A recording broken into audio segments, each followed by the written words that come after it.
እቺን ኮመንት ሪያክት እናድርግባት እስቲ። አንድ ሀገር፣ አንድ ብሔር፣ አንድን ሃይማኖት መሳደብ ጭንቅላት ዝግ መሆኑን ያሳያል ይላል።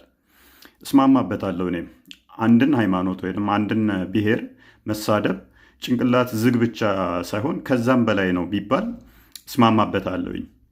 እኔ ግን አንድን ብሔር፣ አንድን ሃይማኖት፣ አንድን ቦታ የተሳደብኩበት የለም። ነገር ግን በዚህ ከተስማማን ወደ ሐዲስና ወደ ቁርአን እንግባ እስቲ። ሐዲስ ላይ እንደዚህ የሚል አለ። ሪያድ አስ-ሳሊን ቡክ 1 ሐዲስ 673 ላይ ወይንም ሱና.ኮም የምትጠቀሙ ከሆነ ደግሞ ሪያድ አስ-ሳሊን 672 ላይ እንዲህ ይላል። አቡበክራ ነው የዘገበው። I heard messenger of Allah saying he who insults the rulers Allah will insult him ይላል። ምንድነው የሚለው?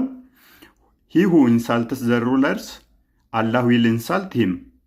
አመራሮችን ወይም ባለስልጣናትን የሚሳደብን አላህ ይሰድበዋል ይላል። ልብ አድርጉ። በዓለማችን ላይ ከ190 በላይ ሀገራት አሉ። ከ8 ቢሊዮን በላይ ህዝብ አለ ተብሎ ይታመናል። እንግዲህ ባለስልጣናትን የሚሳደቡትን አላህ ሲሰድባቸው የሚውል ከሆነ ወይንም የሚሰድባቸው ከሆነ ከስንት ሰው ጋር ነው አላህ በቀን ውስጥ ሲሳደብ የሚውለው? ኢትዮጵያ ውስጥ ለምሳሌ ስንት ሰው ነው መንግስትን ወይንም ደግሞ ባለስልጣናትን የሚሳደበው? አላህ እነኛው ሁሉ ሲሳደብ ይውላል ማለት ነው። አሜሪካ ሄዱ፣ ካናዳ ሄዱ፣ የተለያዩ ቦታ ያሉ ሰዎች ባለስልጣናትን ይሳደባሉ። ስለዚህ አላህ ያ የተሳደበውን ይሰድበዋል ይላል።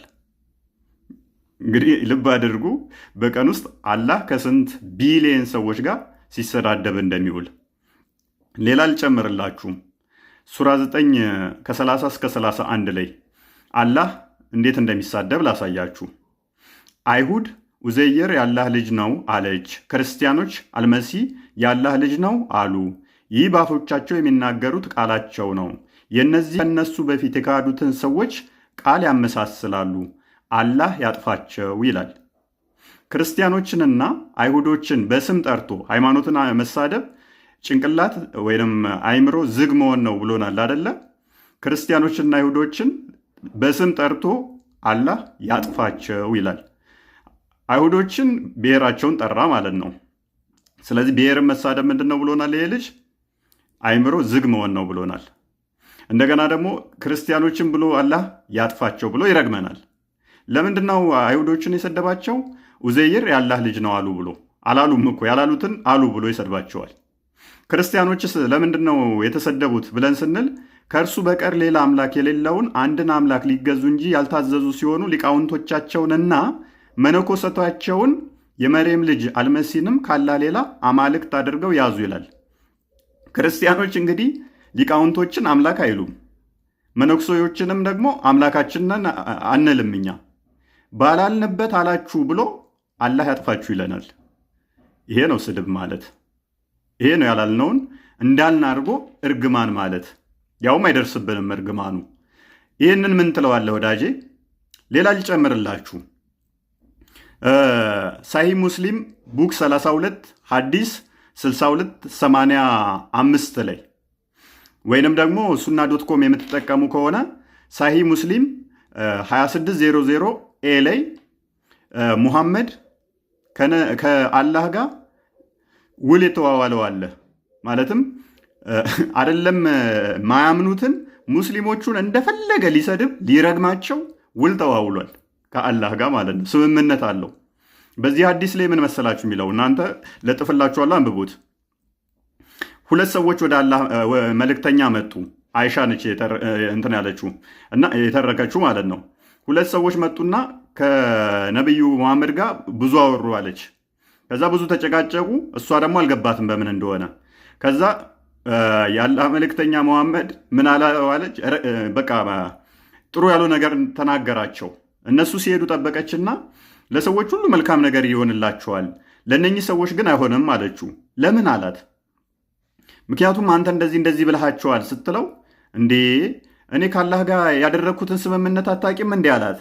ምንድን ነው ስትለው፣ የረገምኳቸው እኔ መጥፎ ነገር ያልኳቸው አላህ መልካም ነገር ያደርግላቸዋል፣ ከመጥፎ ነገር ይታደጋቸዋል ብሎ አላት ማለት ነው።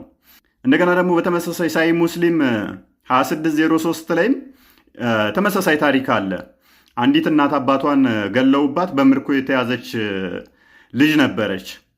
ልክ መሐመድ ሲያያት አንቺ አታድጊም ማለት በቃ ባጭሩ ትሞቻለሽ ነገር ማለት ነው። ልጅቷ እንግዲህ አስቡ፣ በምርኮ የተያዘች ነች። ቤተሰቦቿ ሞተውባታል። ኡማ ሱሌማ የምትባል ጋ ነው የምንኖረው። ከዛ ትሞቻለች ሲላት አዘነች። ልጅቷ አዘነችና ሄዳ ነገረቻት።